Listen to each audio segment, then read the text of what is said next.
అప్పుల బాధలు వెంటాడుతున్నాయా? అయితే 6 జేవిఆర్ వారి జాతిరత్నాలు ధరించండి. నమస్తే, వెల్కమ్ టు అవర్ ఛానల్. ప్రస్తుతం మనతో పాటు ఉన్నారు మనోజ మేడం. సో రీసెంట్గా జరిగిన తమిళనాడు ఇన్సిడెంట్, భార్య ఒకరితో వెళ్ళిపోయిందని చెప్పేసి భర్త ముగ్గురు పిల్లల్ని అతి దారుణంగా గొంతు కోసి చంపేశాడు. సో అది ఎక్కడ ఏ విధంగా పిల్లల్ని ప్రభావితం చేస్తుంది తల్లిదండ్రుల పైన, అంటే వాళ్ళ ప్రవర్తన అనేది. సో ఈరోజు మేడం మనతో పాటు ఉన్నారు. మేడంతో మాట్లాడి ఒక పూర్తి ఎక్స్ప్లెనేషన్ అడిగి తెలుసుకోవడానికి ప్రయత్నం చేద్దాం. నమస్తే మేడం. నమస్తే రేపుకా. మేడం, నాకు చూడంగానే చాలా బాధ అనిపించింది. అంటే ఏజ్ చాలా ఉంటుంది, అంటే మేబీ ఒక 20s ఉన్న 25 ఏజ్లో ఉంటేనేమో సరేలే అని, అంటే అలాంటివి కూడా మనము యాక్సెప్ట్ చెయ్యము.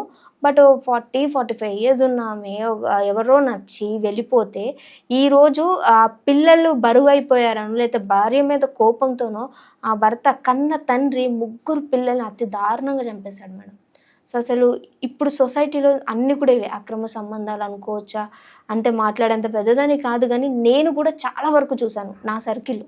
అసలు వీటి గురించి చెప్పాలని అంటే మనం అసలు ఏమని మాట్లాడుకోవచ్చు అంటారు మేడం? ఈ తమిళనాడు కేసులో ఇన్స్టాలోనో ఫేస్బుక్లోనో ఎక్కడో పరిచయం అయినాడు ఒక వెధవ.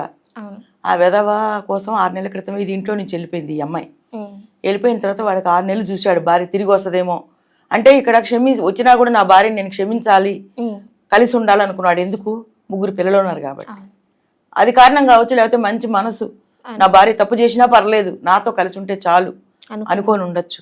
చూశాడు 6 నెలలు రాలేదు, ఆడికి తిక్కలేసింది, ఇది రావట్లేదు, ఇదేమో జలసాగా వేరే వాడితో హ్యాపీగా తిరుగుతుంది, బిడ్డలు నా యదానేసిందని చెప్పి అది కన్నా బిడ్డలు నాకెందుకు అనుకున్నాడు ఏమో, ముగ్గురు బిడ్డలు దారుణంగా చంపేశాడు. ఈ తమిళనాడులో జరిగింది. మీరు ప్రతిసారి చెప్తుంటారు చాలా బాధేస్తుంది మేడం, నేను చాలా చూశాను అని. ఇంత చిన్న ఏజ్లో ఇంత తెలుసుకోవడం అనేది కూడా మీకు ఒక ప్లస్ అయినా కూడా ఎంతో మానసికంగా ఎంతో బాధపడే అంశం ఇది. సమాజం ఇంత దారుణంగా ఉందా, రేపు ఫ్యూచర్ ఎలా ఉండబోతుంది అనేటువంటి భయం కూడా మీలాంటి యంగ్స్టర్స్కి కలుగుతుంటుంది. ఇప్పుడు నేను ఈ 2 సంవత్సరాలు అయింది నేను ఇందులోకి వచ్చి, 2.5 సంవత్సరం దగ్గర అవుతుంది. వచ్చినాక చాలా వీడియోస్ అన్నీ కూడా ఇలాంటి కేసులే.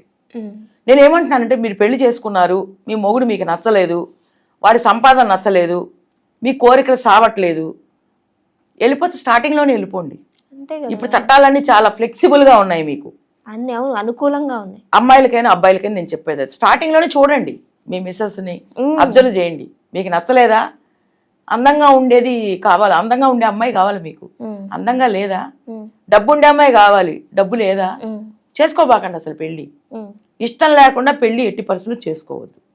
చేసుకున్నా కూడా లేదు సిచ్యువేషన్ కూడా. ఆడపిల్లలైనా మగపిల్లలైనా మీకు ఇల్లీగల్ రిలేషన్షిప్స్ పెట్టుకొని పిల్లలు పుట్టిన తర్వాత, అంటే పిల్లలు పుట్టకపోతే పెట్టుకోమని కాదు, వన్స్ మీరు మ్యారేజ్ చేసుకున్నాక మీ లైఫ్ ఎంత హ్యాపీగా ఉంటుందనేది మీరు అడ్జస్ట్ అయ్యే వాతావరణాన్ని బట్టి ఉంటుంది.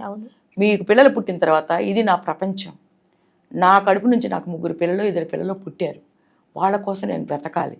నా భర్తతో నేను కష్టం వచ్చినా నష్టం వచ్చినా బాధ వచ్చినా వేదన వచ్చినా, నా భర్త తప్పు చేసినా నా భార్య తప్పు చేసినా కూడా ఈ కుటుంబాన్ని సరిదిద్దుకొని సమాజానికి మేము ఒక మాదిరికరంగా జీవించాలనేటువంటిది మీ మనసులోకి రావాలి.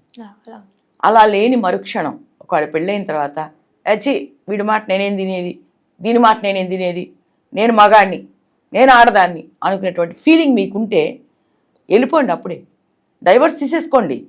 ఇప్పుడు అన్నీ చెప్పా కదా ఇందాకట్లాగా ఫ్లెక్సిబుల్గా ఉన్నాయి, ఏదో ఒక రీజన్ పెట్టి విడిపోండి, అందరినీ విడిపోమ్మనట్లా నేను.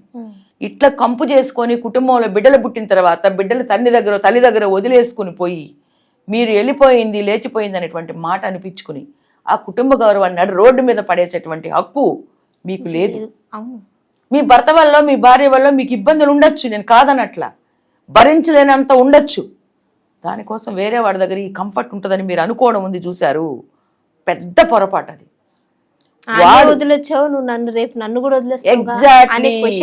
మీరు మంచి పాయింట్ క్యాచ్ చేశారు. ఈ రోజు నువ్వు బయటికి వెళ్ళిపోతే వాడు ఎవరైతే ఆదరించాడో రేపు పొద్దున నువ్వు ఇంకొకటి వైపు చూసినప్పుడు వాడు నిన్ను అనుమానిస్తాడు.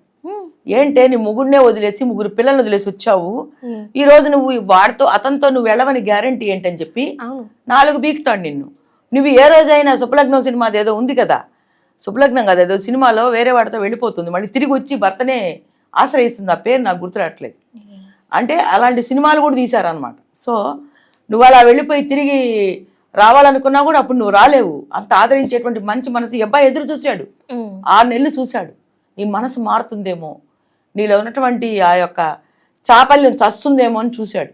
నీకు చావలా, నీకు వాడే కావాల్సి వచ్చింది. ఏం చేశాడు?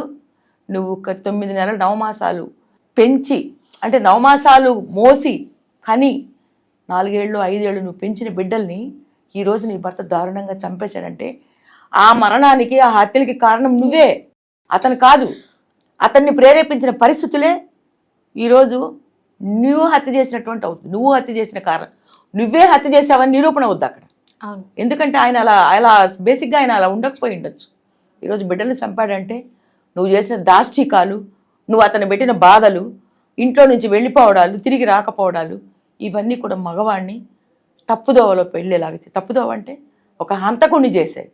కాబట్టి ఆడవాళ్ళందరినీ అనట్లా నేను సంసారం చేసి చక్కగా కష్టం ఉన్నా నిష్టం ఉన్న 4 గోడల మధ్య కన్నీళ్లు పెట్టుకొని సంసారం నిలదొక్కొని సమాజంలో శంషేర్గా తిరిగేటువంటి కుటుంబాలన్నిటికీ కూడా నేను చేతులెత్తి నమస్కారం పెడుతున్నాను. ఆ తల్లుల్ని దేవుడు ఆశీర్వదించాలని నేను కోరుకుంటున్నా.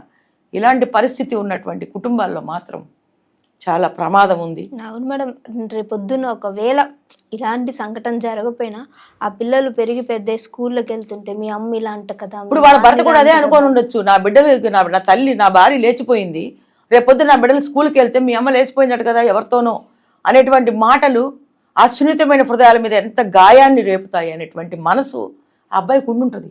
ఇంకొన్ని రోజులు అయితే ఆ అబ్బాయి కూడా ఏమన్నా మానసికంగా డిస్టర్బ్ అయ్యి చచ్చిపోయే అవకాశాలు కూడా ఉంటాయి. సో ఈ సమయంలో చట్టం ఏ చర్య తీసుకుంటుందో, అసలు వెళ్ళిపోయినటువంటి దోషి, మెయిన్ స్కల్ప్రిట్ తీసుకొచ్చి ఆమెకి ఎలాంటి శిక్ష వేస్తారనేది చట్టమే చెయ్యాలి. నేను చెప్పేది ఏమిటంటే, మీకు నచ్చకపోతే మీరు ఉండకండి, మీ హక్కుల కోసం మీరు పోరాటం చేయండి సరైన దారిలో. కానీ ఇలాంటి దారి మాత్రం ఎన్నుకోవద్దు. ఎందుకంటే మీ బిడ్డలు ఉన్నారు. బిడ్డలు లేకపోతే మీరు ఏ దారిలో వెళ్ళినా కూడా అనవసరం. ఇంకా భర్త వద్దనుకున్నప్పుడు మీ ఇష్టం వచ్చిన దారిలో మీరు వెళ్ళండి. కానీ బిడ్డలు ఉన్నప్పుడు వాళ్ళ జీవితాలని నాశనం చేసే హక్కు మీకు లేదు. పేరెంట్స్ అయి ఉండొచ్చు మీరు, కానీ పిల్లలు అనేవాళ్ళు భగవంతుడిచ్చే వరం. ఇవాళ రేపు పిల్లలు లేక ఎన్నో హాస్పిటల్స్ లక్షలు పోసేసి గుళ్ళు గోపురాల చుట్టూ తిరిగి 25 లక్షలు 20 లక్షలు పెట్టి ఫెసిలిటీ సెంటర్స్ చుట్టూ తిరుగుతున్నారు ఆడవాళ్ళు మగవాళ్ళు, భార్యాభర్తలు బిడ్డల కోసం. ఇంత స్ట్రగుల్ పడుతున్నటువంటి సందర్భంలో మీ బిడ్డలు మీరు దారుణంగా భార్య కోసం చంపడం అనేది కరెక్ట్ కాదు. మిమ్మల్ని మీరు సరి చేసుకోండి. తప్పు చేసే ముందు ఆలోచించండి. ఏ రోజుకైనా ఆ తప్పు మళ్ళీ తిరిగి మీ దగ్గరకు చేరుతుంది. మీరు తప్పు చేసిన దానికి మీరే మూల్యం చెల్లించాల్సిన పరిస్థితి వస్తుంది. ఆ మూల్యం ఈరోజు భారీగా 3 పిల్లల ప్రాణాలు తీయడం జరిగింది. కాబట్టి ఆలోచించండి దయచేసి. మీ కుటుంబాన్ని సరి చేసుకోండి. మీకు ఇష్టం లేకపోతే స్టార్టింగ్లోనే డైవర్స్ తీసుకోండి లేదా విడిపోండి. పెద్దలకి చెప్పండి, సమస్య ఉన్నప్పుడు పెద్దలకి చెప్పండి. సెట్ అవ్వట్లేదు అనుకోండి, మీ వ్యక్తిత్వాలు మీరు గౌరవించుకొని విడిపోండి. కానీ దానికి మీ పిల్లల జీవితాన్ని బలి చేయదు. మేడం ఇప్పుడు వెళ్ళిపోయింది కదా, తిరిగి వెళ్ళిపోయింది అంటే ఇక్కడ నుంచి వెళ్ళిపోయింది. తినని అంటే చట్టపరంగా ఏమన్నా మనం శిక్షించడానికి అవుతుందంటారా? చట్టపరంగా అయితే మాత్రం శిక్ష అతనికే పడుతుందమ్మా. మనం మాట్లాడేది ఫ్యాక్ట్ మాట్లాడుతున్నాము. కోర్టు అలా కాదు. ఏది జరిగిందో దాన్ని చూసి, కళ్ళతో చూసి, ఏదైతే ఎవిడెన్స్ ఉందో దాని ప్రకారమే అతనికి శిక్ష వేయడం జరుగుతుంది. ఆమెకు శిక్ష పడకపోవచ్చు, ఇతనికే పడుతుంది. పోవడం అనేది ఆ వ్యక్తిగత విషయం. వెళ్ళకూడదనేది సమాజపరంగా మనం చెప్పేటువంటి ఒక సలహా మాత్రమే. వెళ్ళిపోవడం అనేది ఆమె హక్కుగా భావిస్తుంది. సో కోర్టు ఈ విషయంలో ఏమి నిర్ణయం తీసుకుంటుంది అనేది మనకు తెలియాలి. Okay madam, thank you.